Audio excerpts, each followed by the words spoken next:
Hello everyone, welcome to UiPath RPA by Vajrang Bilakurthi. And it's been long, and I think it's close to 20 plus days since I have uploaded any video in my channel. I do have my concerns and I do have my priorities. So, well, being said that, I came up with this particular video where I'll be discussing about what's my experience with, or what's my experience in completing UiPath Advanced Developer 1.0 certification from UiPath. So let me quickly show you what exactly it is.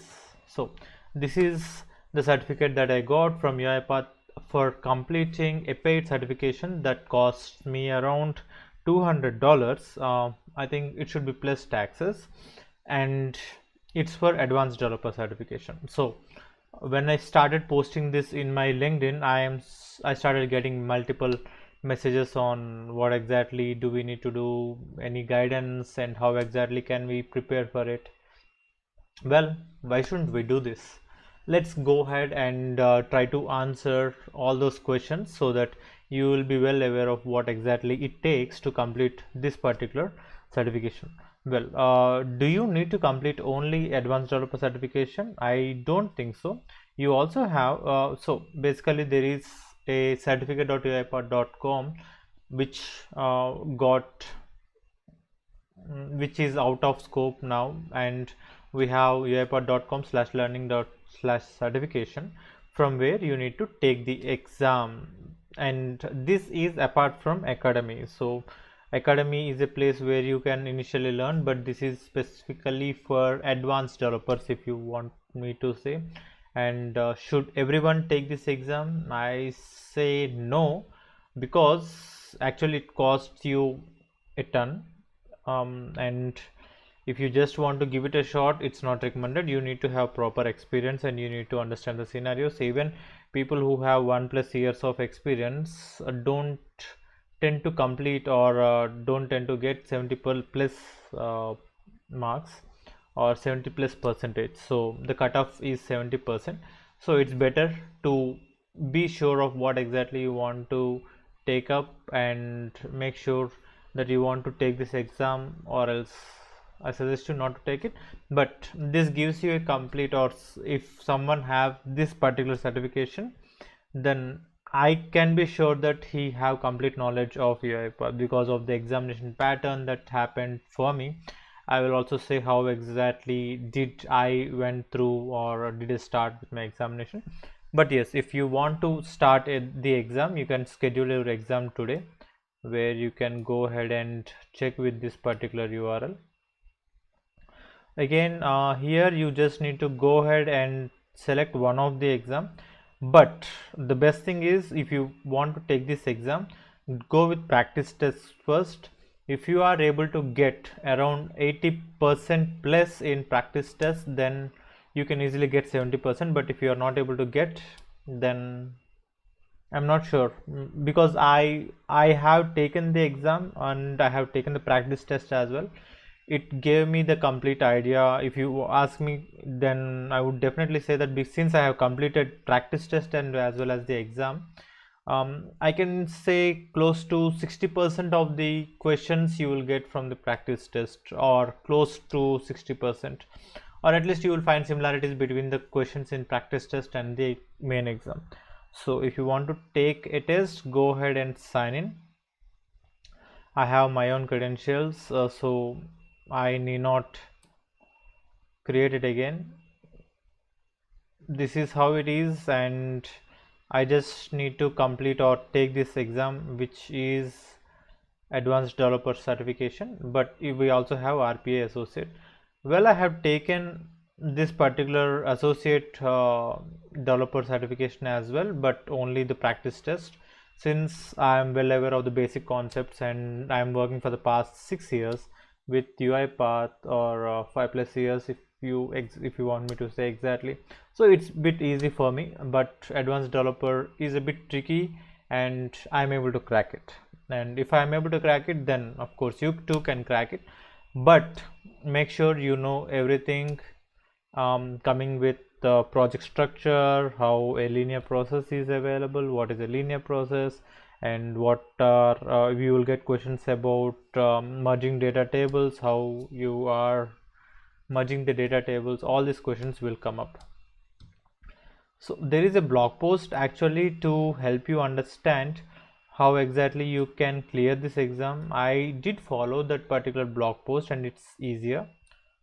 So yes, first thing, this is one of the community posts which I have taken. I will try to post this same in the video description. Go ahead and take it and wait for the video to complete, don't skip. And so revisit the training materials only if you are not sure of what you are doing. And the home exam is a game changer because there are different things that I need to do. If you are into View Exam Center, all you need to do is go ahead, open or log into a machine and then write the exam. But when I started taking this exam, or what it takes to take this exam, so after I booked my exam, I need to log in 30 minutes prior to start my exam because I need to do some pre-checks. Like what? Okay, I need to register for View, Pearson View.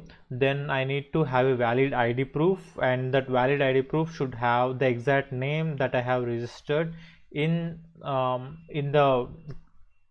login portal.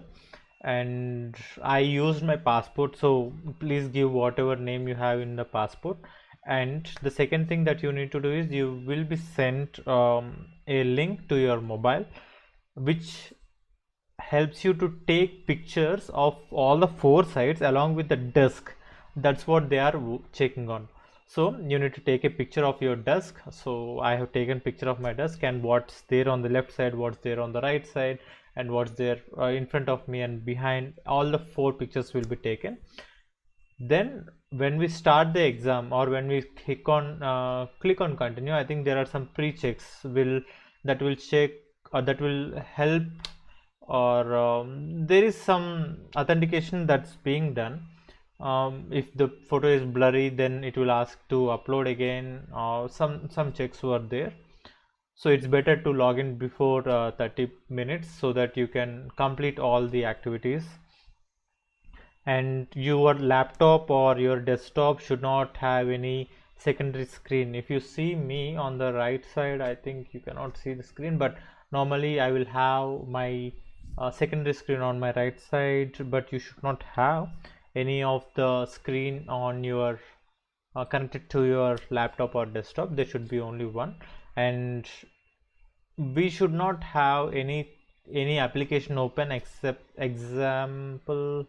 Okay, now when we are working on View, that will be on a complete screen which will not allow you to change or close. If you close it abruptly, then you cannot continue with the exam, so be careful with that. And it will check all the applications that are running in it. If you have TeamViewer or any desk that's already running in your machine, it will ask you to stop and then it will verify again. So all these things will happen, making sure that you are in a secure environment where no one is available. And there will also be few mandatory suggestions, or they will give you a list of a checklist basically, mentioning that no one should come near your desk because you will be continuously monitored during the exam. You will be continuously monitored by someone from View. So what exactly and how exactly I started is, like, I gave all my photographs, and then someone from View connected when I started my exam, and he asked me to disconnect all the wires that are extra to my laptop, or that are in addition to my laptop. So I need to disconnect all the any kind of USB devices. I need to disconnect them. Then he asked me to show lift my laptop and show the complete environment. He just want to make sure whatever images that I have sent are in line with the video that I am presenting now. And if you have a desktop, then I think he or she will ask you to move your desktop, or else if you have a all-in-one PC, I think you cannot obviously lift the all-in-one PC, but there will be some question to either show it on the left and right side. So you can just show, and then the exam will start. And the exam that I have taken is for 120 minutes, but I am able to complete the same in 45 minutes, and there are around 45 questions, and there will be an option for you to mark the questions and to review it later. So most of the questions are choose the correct answer, and few matching questions were also available. And basically, if you want to get a gist, or if you want to know how exactly do we have the exam pattern, you can just go with the practice test. Practice tests will definitely help you, will definitely give you an idea. Okay, now my next videos will be on the questions that I remember and the questions that I felt that are tricky. I do remember them. I have noted them after the exam. I will explain them in my next videos so that you can go ahead and take the exam and crack it as easy as possible. But being said that, I am not giving away all the answers. I'm just trying to help out. So do like, share and subscribe my channel, and also do hit the bell icon to get more updates, because videos will be coming in continuous for next few days. And I'm also planning for a training session. If you are interested in a paid training session, do let me know in the comment section of this video, and also you can connect through me using my mobile. I think there is a scrolling that is there under my video, so you can go ahead and check that out.